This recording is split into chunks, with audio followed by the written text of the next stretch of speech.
सभी साथियों का संस्कृत ज्ञान मीडिया चैनल में एक बार पुनः स्वागत है। आज हम आपके लिए लेकर आए हैं वृद्धि संधि। यहाँ पर आप देख रहे हैं वृद्धि संधि का सूत्र मैंने लिख रखा है वृद्धि रेचि। इसका सूत्र है वृद्धि रेचि। और यहाँ पर आप देखेंगे सूत्रार्थ मैंने लिखा है अ या आ के बाद यानी ह्रस्व अ या दीर्घ अ के बाद ए अथवा ऐ आने पर ऐ और अ अथवा आ के बाद ओ अथवा औ आने पर औ हो जाता है। इसको मित्रों यहाँ पर आप देख सकते हैं। इसी चीज़ को मैंने यहाँ पे अलग तरीके से लिख रखा है जिससे आपको समझने में आसानी हो जाएगी। आप देख सकते हैं ह्रस्व आ या दीर्घ आ के बाद यदि ए अथवा ऐ आता है तो ऐ हो जाता है। और दूसरा है अ अथवा आ के बाद ओ या औ आने पर औ हो जाता है। तो ये आप देख के इसके आधार पे आप समझ सकते हैं। अब हम आपके लिए लेकर आए हैं सभी महत्वपूर्ण उदाहरणों का हल। तो पहला उदाहरण हम देखते हैं राम, ये सही नहीं चल रहा है, दूसरी पेन ले लेते हैं। राम धन ऐश्वर्यम। मित्रों अब हम राम के माँ में जो आ है ह्रस्व आ है उसको हम अलग कर देते हैं और ऐश्वर्यम को हम ऐ को अलग करते हुए लिख देते हैं ऐश्वर्यम। इस तरह से लिख देते हैं। अब मित्रों आप देख सकते हैं यहाँ पर राम के माँ में जो ह्रस्व आ है और इधर ऐश्वर्यम का ऐ है, दोनों मिलेंगे तो क्या हो जाएगा मित्रों? ऐ हो जाएगा। क्या हो जाएगा? ऐ। यहाँ आप देख सकते हैं ह्रस्व या दीर्घ आ होना चाहिए। हाँ है, ह्रस्व आ है।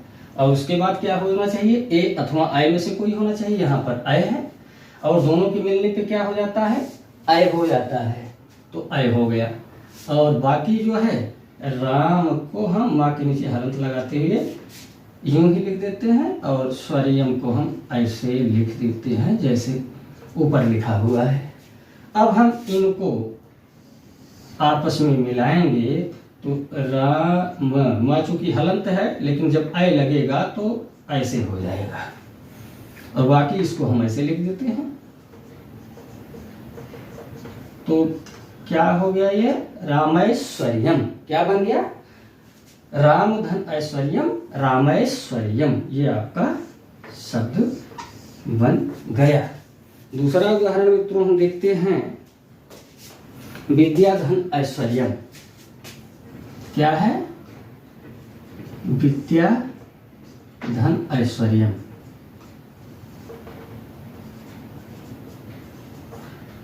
अब यहाँ पर विद्या के या में जो दीर्घ आ है उसको हम अलग कर लेते हैं। दीर्घ है उसको अलग कर दिया मैंने और ऐश्वर्यम को ऐसे ऐ और स्वरियम को अलग करते हुए मैंने लिख दिया। अब देख रहे हैं आप दीर्घ आ और ऐ, दीर्घ आ यहाँ पर है और ऐ दोनों मिलके ऐ हो जाएगा। क्या हो जाएगा? ऐ हो जाएगा।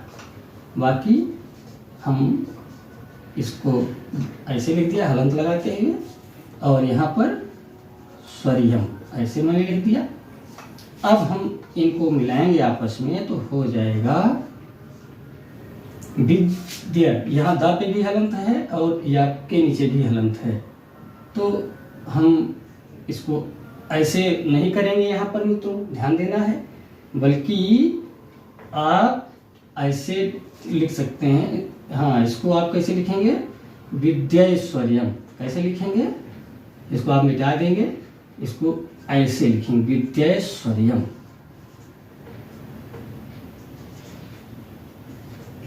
ऐसे लिखेंगे। या आप एक तरीका और है, इसको आप ऐसे लिख सकते हैं विद्याश्वर्यम।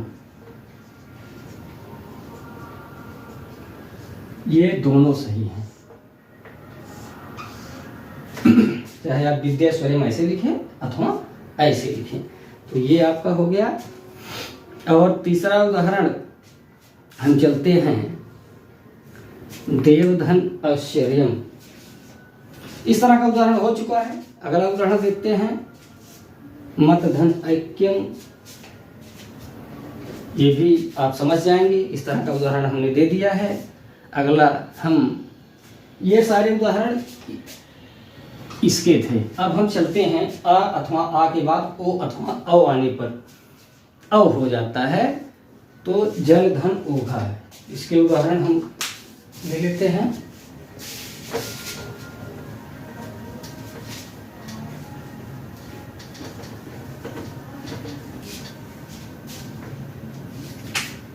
अब हम इसके उदाहरणों को देखते हैं। आ अथवा आ के बाद ओ अथवा औ आने पर क्या हो जाता है? औ हो जाता है।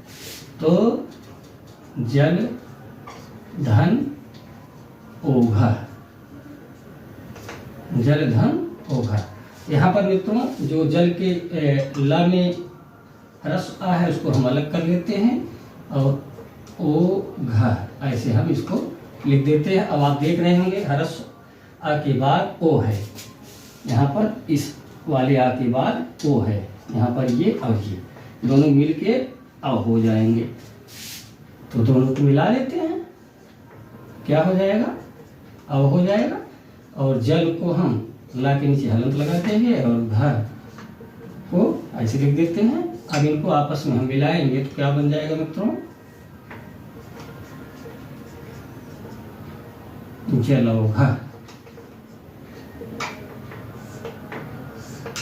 ये आपका वृद्धि संधि सिद्ध हो गया। और अगला उदाहरण देखते हैं देवधन औदार्यम। देवधन औदार्यम। यहाँ पर मित्रों देव के वा में जो आ है उसको हम अलग कर देते हैं और औदार्यम को हम औ को अलग करते हुए ऐसे हम लिख देते हैं। अब आप देख रहे होंगे अ और औ, ये देखिए अ और औ, तो औ हो जाएगा। क्या हो जाएगा? दोनों मिलने पर औ हो जाएगा। और देव को हम वा के नीचे हलंत लगाते हुए पूर्व की भांति मैंने लिख दिया और दार्यम को ऐसे मैंने जैसे ऊपर था वैसे लिख दिया। अब इनको हम मिलाएंगे तो क्या बन जाएगा? देवौ और दार्यम को ऐसे लिख के मिला देंगे तो देवौ दार्यम। क्या बन जाएगा? देवौ दार्यम। ये वृद्धि संधि सिद्ध हो गई। अगला उदाहरण देखते हैं मित्रों वन धन औषधि। क्या है? वन धन औषधि।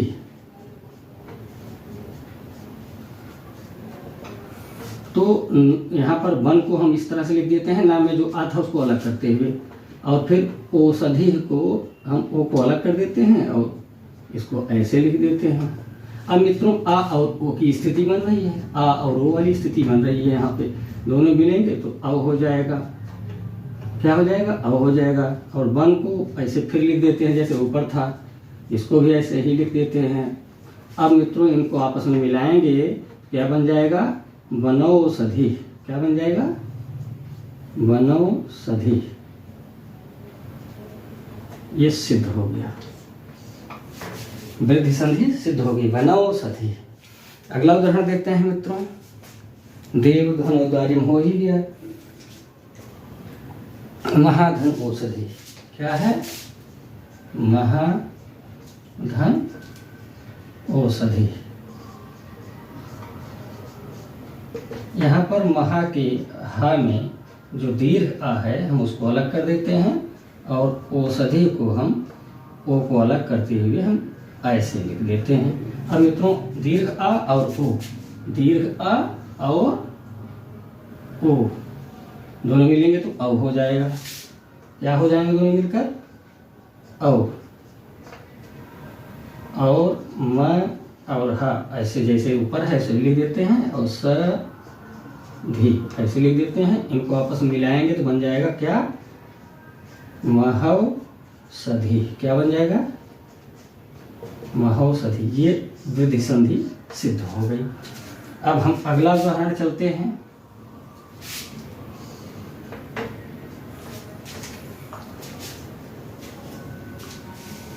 गंगा धन ओघा। अगला उदाहरण है क्या? गंगा धन ओघा। यहाँ पर गंगा को हम ऐसे लिख देते हैं, गंगा के जो गा में दीर्घ आ है उसको अलग कर देते हैं, और ओघा को हम ऐसे लिख देते हैं। अब मित्रों आप देख रहे हैं दीर्घ आ और ओ, दीर्घ आ यहाँ पर और ओ, ये वाली स्थिति बन रही है। दोनों मिलेंगे तो क्या हो जाएगा? अ बन जाएगा। और गंग को हम ऐसे अंगा के नीचे हलंत और गा के नीचे भी हलंत, और घ को हम ऐसे लिख देते हैं। और इनको आपस में मिलाएंगे तो बन जाएगा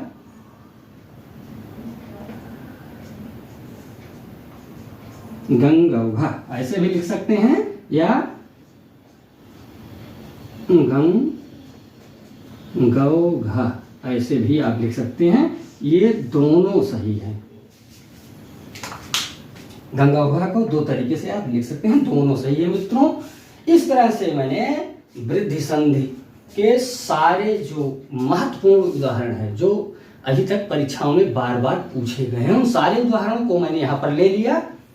और अगर आपने ये पूरा वीडियो देखा होगा तो निश्चित रूप से आप परीक्षाओं में वृद्धि संधि से संबंधित प्रश्नों को कतई कदापि गलत नहीं करेंगे। और पूरा वीडियो देखने के लिए आप सभी साथियों का बहुत बहुत धन्यवाद।